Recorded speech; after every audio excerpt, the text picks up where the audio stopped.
Hey everyone, this is Alea and I'm with the studio at Kearny Point, and today we have another very special guest, and his name is Thomas Baldinger. He is an amazing director, writer, and producer, and he's gonna talk to us a little bit about his production company and some cool nominations for 2 projects he's on. So Thomas, can you talk to us a little bit about yourself and your production company? Sure. My production company is 624 Productions. You can find us on the internet and social media. The internet, the website is www.624productions.com. We're on social media. It's at @prod624. You can look me up on Instagram or Facebook, and you'll find us there. I've been doing this for a while now. Wow. So the production company actually started as a nonprofit back in like 2008, 2009. Okay. And then we switched over to an LLC in 2013. Okay.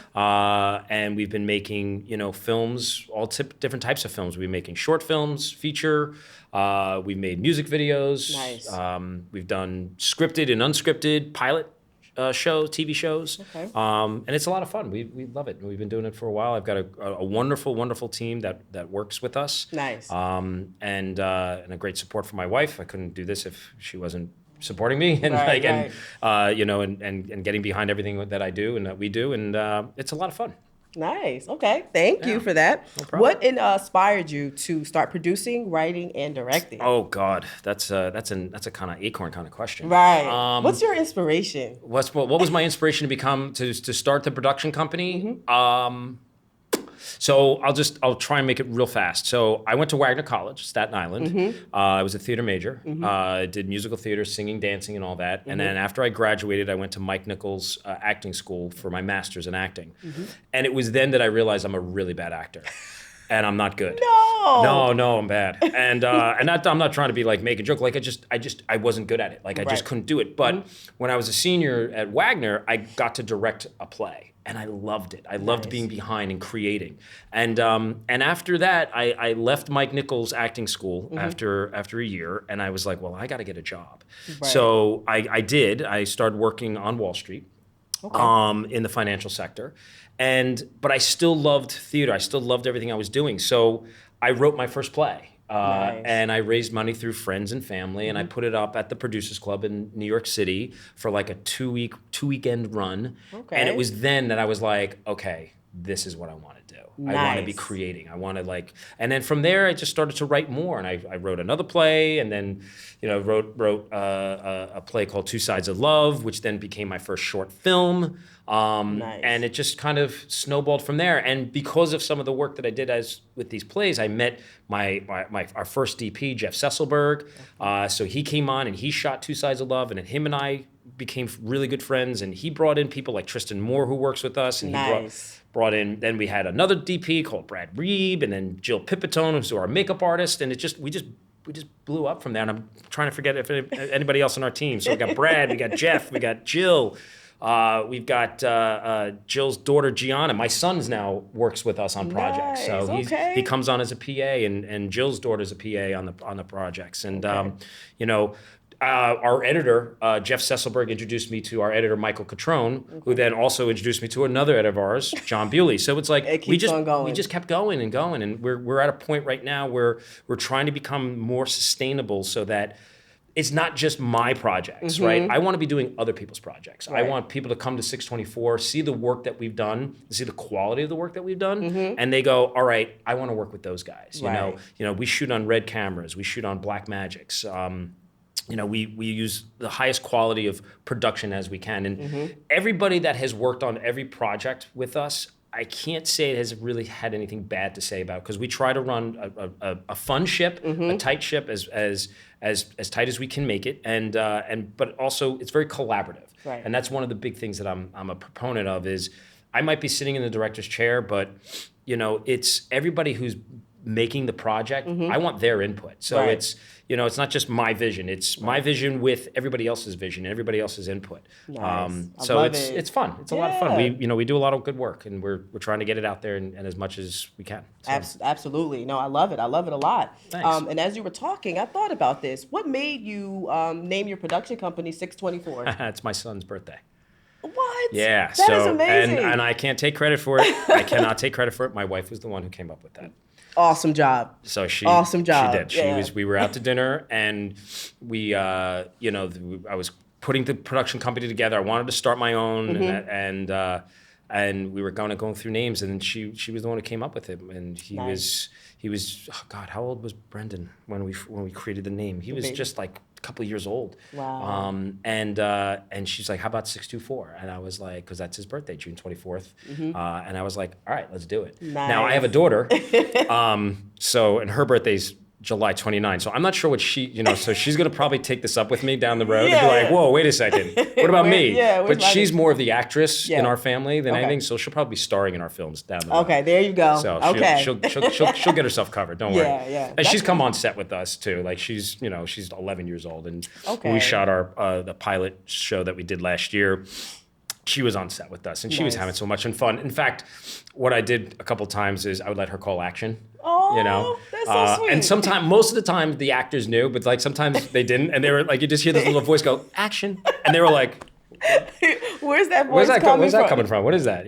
That's sweet. So yeah. But like I said, my son works on set with us too. As you know, he works with Brad and Jeff, and he loves being behind the scenes too. Like he's learned a lot, and we've made some really good friends. And 624 is a family. I like to consider ourselves a family. Like Absolutely. we support each other in all different projects, right? And we've brought in some new people too. Like we've got Larry Gress, Richard Hall, like some new people have come on through their networking, and it's just it's through the New Jersey Film Commission who actually put us in touch with Richard Hall. So and then Richard put me in touch with Larry. So it's like thank you New Jersey Film Commission, because you guys are doing some great work and put us in touch with some great people, and now they're. I was just talking to Larry the other day, and Larry's like, "Dude, I want to do more work with you." Like, and Rich, like, so we've done some work. We've done some of the music videos together, and it's. We try to create a fun environment. Amazing. No, absolutely. I love it. It's very inspiring, actually, just to sit here and listen. No, absolutely. No problem. Alrighty. So congratulations, right? On your 2 projects. Thanks. Who's Jenna and Scoundrel, right? Scoundrel, the music Okay. video, yeah. Yes. Yep. They both have been nominated for some awards. Correct. So how did these projects come about? So Who's Jenna, we shot that in... God, I've totally lost track of time. I don't even know what day it is. So we shot Who's Jenna back in like 2017, 2018. Okay. It stars Bill Sorvino, Tracy Birdsall, Gary Pastor, Vinny Pastor, Vic DiBedetto, Jeremy Gilbert, Samantha Massano, some great actors, Jen Jacob. But I wrote the film back in like 2016, yeah. And then, the inspiration from that was, it was a song by Matchbox 20, I think it was. I think it was Bent, or one of those songs, and it was just about like falling in love, and I wanted to make a comedy about a guy falling in love with somebody, and his best friend Joe D'Onofrio, who's also in the film, thinks that she looks like an adult film star. Like that he was obsessed with, And it's a comedy of that, and again, comedy of errors and stuff like that, but it's a love story, it's a romantic comedy, so it's nothing, too risque, We don't, no, absolutely. We're not doing, there's no nudity, there's no, none of that kind of business going on, but we had a lot of fun making that movie, and then it's been we're distributed, but I still held the rights to put it in film festivals. Right. So part of the deal that I did with the distributor was like I said, I wanted to hold on to those rights, and we held on to it for a couple of years because it got released in 2018, and it was on Comcast, it was on Xfinity, it was on Amazon and everything like that, and I didn't put it in festivals right away. And now COVID hit, it's kind of stopped everything going on, and now that we're back into the swing of things, on top of some of the other projects that we've been working on since, I sat on, it was my first feature film. So, I made some mistakes on it. There's, you cut your teeth, right? I'm proud of the performances. I'm proud of the work that everybody did. There's some things that I should have probably done better, could have made better choices, but that's the part of, you see some of the greatest film people even say that. Steven Spielberg, they'll say, I could have done this better. Marty Scorsese, I could have done that better, right? And I'm not saying I'm in that class at all, so that's not what I'm trying to say at all. But I'm just, that frame of mind is like, you can always do better, right? And so we finally decided to put it into to the International Film Festival in Manhattan, which is run by Louis Padrone. And they accepted it, and then they called us, actually shot me an email, a text actually on Instagram. He was like, hey, we really enjoyed this film. We want to nominate it for, Best Picture, Best Ensemble Cast, Best Director, and Bill Sorvino, last night I just found out actually, that Bill is being nominated for Best Actor in a comedy. So I was like, wow, look at this. Like they're really recognizing it. Again, it's our first feature, and we did a really good job. Everybody did a really good job, and I'm very proud of it. But we grew from there, right? And so that leads to this other project that we have, which is Scoundrel, which is a music video done by a really awesome heavy metal band, local heavy metal band in New Jersey, Hillsborough, New Jersey, which is where I'm from. The band is called Noose, and you can follow them on www.noose.band.com. These guys are awesome. Okay. Right. So, do you mind if I talk about it a little bit? No, go ahead. You sure? Yes, all right, absolutely. I'd love to hear some more. All right. So they're awesome. So I got to know them through a mutual friend, like all the dads in my town. We all went out for dinner or whatever, because all of our kids played baseball or soccer or whatever together, and all the dads are getting together. And I sat across the table from the lead singer of the band, whom I didn't know. So his name's Michael Amastro.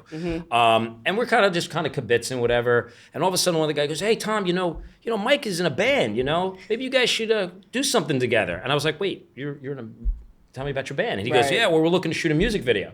So we got talking. I met the band, and they, at that time, either I wasn't listening or I probably wasn't listening. He probably told me that they were a heavy metal band. Now, I'm not into heavy metal. I love rock and roll. I love 80s rock. I love all types of music. I love everything from hip hop to rock and roll to classical, but I was never into heavy metal. Like the hardest I ever did was Metallica. Right. So I'm not gonna tell you my age, but I'm much older than you. But when I went into the studio, right, they invited me down. I met the whole band, awesome guys, Mike Lamastro, Mike Wilday, Eric and Bob Manguel, who are brothers. They're awesome. And so we sat down, I was like, all right, guys. And they told me about the first music video, which is actually called Swept Away. This was the second one we did for them. Scoundrel was the second. So Swept Away, which is about mental awareness of suicide. So I was like, I read the lyrics, but I didn't really listen to the music yet or anything. And I was like, wow, this is really cool. So they're like, all right, Tom, let's go. And they just start like going heavy metal. And I was like, whoa. I was like, wait a second. Like, but these guys are really talented. Like, these guys are really good. And right from then, I was like, I started writing down like ideas what this first musical video could be about. And then we employed Ronnie Marmo, who's in a great show that's on tour right now, the Lenny Bruce show. It's amazing. And so he starred in the music video, and then we did Swept Away. His wife now, Janelle's in it. And after that, Noose came back, and they were like, and we got that into a couple film festivals. Nice. And then they were like, we got another one. So then we did Scoundrel. Wow. So we did Scoundrel we shot that in April of this year. Okay. So we shot it. Okay. And we tried to have, because we wanted to have some fun with it. So it's kind of like a kickback to the 80s movies and the 80s music videos that were done back then.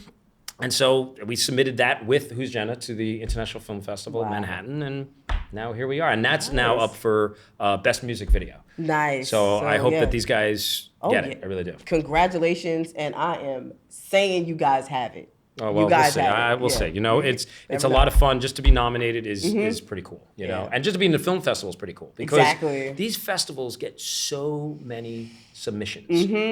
I ran a film festival. I tried to run a film festival many years ago, poorly. I failed. It was terrible because I didn't know what I was, again, I was just, I was like, oh, let me try this, and I realized I have so much respect for festival directors because you're getting so much work. Now, we ran a festival. It was a short film festival, so it was only short films. I was getting so many movies coming in and out, and it was crazy. So I have a lot of respect for the film festivals, what they do. I love that people come out and support them. And to be just in a festival, it's really hard. It's like the NFL. It's like hard to lose in the NFL. It's hard to get into a festival. Because there's so much competition. And there are people that put projects out there that are a million times better than my projects, right? And the fact that we got nominated, it's like, you know what? You tip your hat, you thank, and you keep moving forward. That's to me. It's like, be humble. Don't, as humble as you can be and take it in, but learn from it. Because let me tell you, there's a bunch of festivals I've submitted to that like, nah. no thanks. You know, and it's like you're gonna get in this industry, you're gonna get more no's than yeses. And that's just the way it is. You know? Absolutely. No, yeah. Wow, sound like I'm preaching here. Like I'm on a soapbox. No, this is sorry, great... everybody. I apologize. This is some great stuff. You never know who's watching. And it actually goes into my next question. All right. So for those that, you know, are into filmmaking, they want to be a film director, writer, producer. Sure. Is there any advice that you want to, you know, give out to those folks? Don't do it. No, I'm just kidding. No, I'm just Run kidding. away from it, right? Run. No. You know, what advice can I give them? You know, there's so much, right? I've learned a lot, and I still know I need to learn a lot more. Like there's still stuff I'm learning. I'm learning, and as the world is changing, right? The whole distribution world is changing with streaming networks and TV and movies and everything is just it keeps evolving, right? It's organic, right? But I would say to, you know, young people who are or even older people, doesn't matter. Right. You know, if you get into this business, you know, be true to yourself. You know what I mean? Like stay within your own little world. Like I would never do a horror movie. Right. Would never do it. Do you know why? Why? I don't like horror movies. No? Okay. I am frightened by horror movies. Okay. So I could never say that I can make a good horror movie. Right. But I like romance. I like comedy. You know, and I like drama. Right. But I would never make a horror film. Right. Okay. So and my point to that is that some people make something that you believe in, you know, and follow it through all the way. And there's gonna be a lot of bumps. There's gonna be a lot of hurdles, right? And collaborate. Like listen to other people's ideas. Now, sometimes they're good ideas and sometimes they're bad ideas. And it's up to you to make sure you choose the ones that best fit your vision, you know? Absolutely. But you know, it's a lot of fun and it takes a lot of work. And at the end of the day, when you're sitting in the movie theater, you know, or you're sitting in your home and you're watching your project on the screen, you know, you feel good. You're like, okay, I did that, right? But be sure to know what you can do better. Do you know what I mean? Like, look at it. Yeah. Like my first short film, I'm proud of, but I watch it, I go, okay, I could have done this better. My first feature, who's Jenna? I go, okay, I could have done this better. Right. Even the last project that, like, with Scoundrel or with you know, the pilot that we shot last year. I'm not allowed to say the name of it. You know, I've watched it and I go, oh, I could have done this better. You know, right? So always try and make it as best as you can. And there's, you know, even at the end of the day, sometimes you got to let it go. Right. Too. Yeah. You know what I mean? Yeah. Sometimes there's only so many edits and so many changes you can make. Exactly. But be true to yourself, though. You know what I mean? Yes. Be true to yourself. Like, if you want to do this, follow it through, and make sure you take care of your crew. Yes. Your crew. I'm serious. No, I understand. Take care of your crew. Of course, you take care of the actors. You take care of the actors, but you take care of that crew because they're the ones who are. They're there, you know, hours before the actors come there, and they're hours after. Now, that's not to say that the actor's not putting in the same amount of work and time, right? So just make sure you treat everybody really well as a producer. Like, you know, give everybody a fair shake, hear everybody's thoughts, you know, collaborate.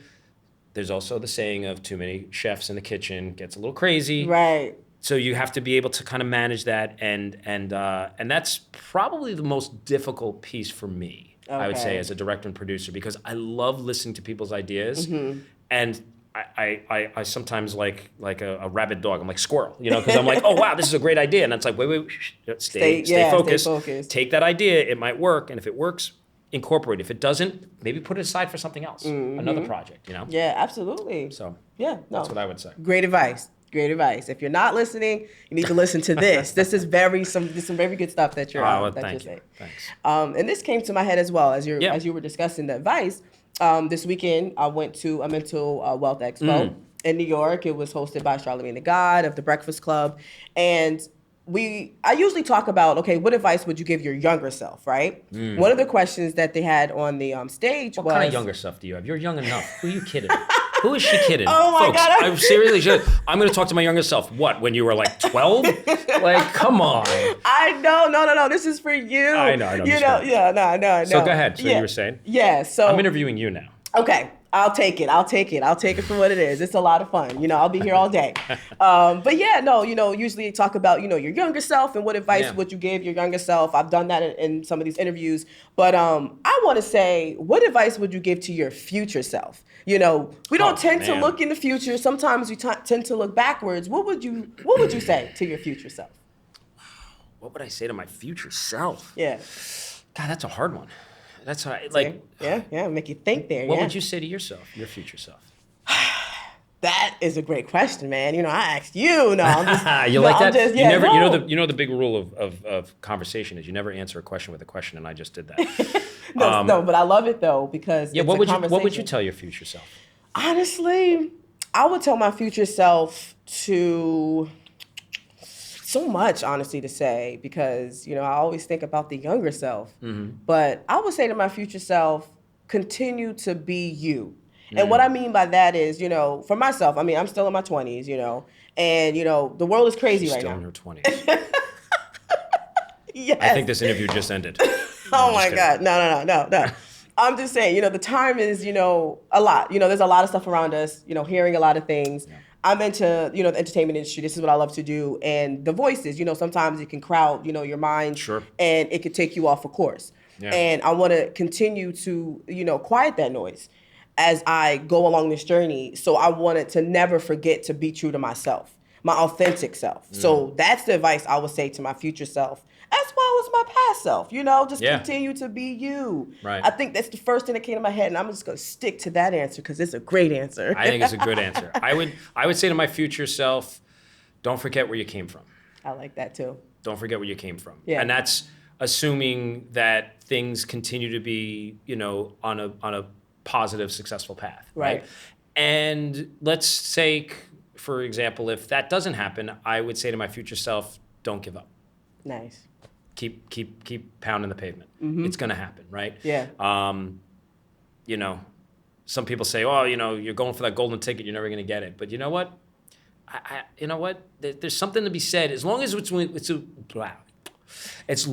within your reach. Right. Now, you know, when you're in in high school or college, they always say, you know, when you're going through college, you go for your reach, right? What's your reach, and then what's your safety, or whatever. And I would say to my future self is, you know, keep reaching, keep going for it, you know, because and keep working hard, and you know, make sure you keep those relationships going, keep networking, you know, don't burn bridges, you know. Absolutely. And that's the number one rule. Don't burn bridges. Don't burn bridges, and don't. I can't curse here. So I can say, don't piss off people on the way up the ladder, because you know what? You're gonna come back down that ladder. Because what does a ladder do? It goes up and it goes down. Yep. Right. There's just two. So when you come back down, you're gonna see those same people. So you got to make sure that you don't. Yeah. Be like, oh hey, how are you? I burned a bridge with you. Yeah. Don't do that. You know. That's a cool question. I'm gonna start asking people that. Yeah. What would you tell your future self? Listen, that was an amazing expo. So I had to just, you know, ask you that, just because it's just, you know, what we're dealing with in today's society. Let's think about how we're going to move forward. Right? Yeah. It's so crazy. It's an interesting world, right? Absolutely. At my age, which I'm not going to say. It's like 25. I don't know why he's acting like, you know. Yeah, maybe I have like another 20 on there. So I would say that this world is so different, right? It's tough. I've got, you know, my wife and I, we've got 2 kids, and my mother-in-law says it to me all the time. She's like, I don't know if I could raise kids in this world now, you know, with the internet and you know, you know, everything that's going on, and the unsettledness, you know. I was watching the other day on HBO, Bill Maher, and does not say what political party I'm with, because I don't have a political party. I'm like right down the middle. But I was watching. I turned on everything. I watch everything, and he was talking about how, you know, like people are now splitting. They're it's a split society, split demographics, not demographics, but split. I got you. Political parties. You know, everybody's just split. Like, you know, and I'm like, wow. I remember growing up, and it was like, it was either. You know, it was the red states and the blue states, right? You know, and it was, but it's different. Like, and you know, kids are talking about, you know, some people talk about like civil wars and stuff like that, and like just, you know, riot, you know, and I'm like, man, I just went to 301 on HBO. I wanted to watch a movie at that point, because it was like, it was so heavy, and I was like, wow, this is really hard. I couldn't imagine being a 16-year-old or a, you know, 15-year-old or a 14, and especially with COVID, like that. You know, that screwed things up. That was a major Control-Alt-Delete, you know? That was a major Control-Alt-Delete, I think. And for our industry too, you know? But people are coming back, right? Yep. People coming back. It's coming back strong. So I would tell my future self, that's another thing. Maybe, what would I say to my future self? Don't forget what happened then. Yeah. Right? Don't forget. Yeah. Don't forget. Like, we got to learn from that. Yeah, you know? absolutely. You know, look at your history. And make sure you learn from it. Exactly. Exactly. No, I love this. You All know, right. I had a whole bunch more questions. Yeah. But I really honestly feel like you gave an amazing interview. I cannot wait to see more things from you and your production company. You Thanks. Know? So we got some more stuff coming out. Awesome. So we're gonna keep pounding the pavement. So make sure you check us out. Yeah. www.624productions.com. You can also check it out on Facebook and Instagram, and check out the Noose Band, Noose, NUSEBAND.com. You heard it here, folks. You This heard is it awesome. here. Yeah, thank you. Thank you so much. Thank you. Really appreciate it. Absolutely. Awesome.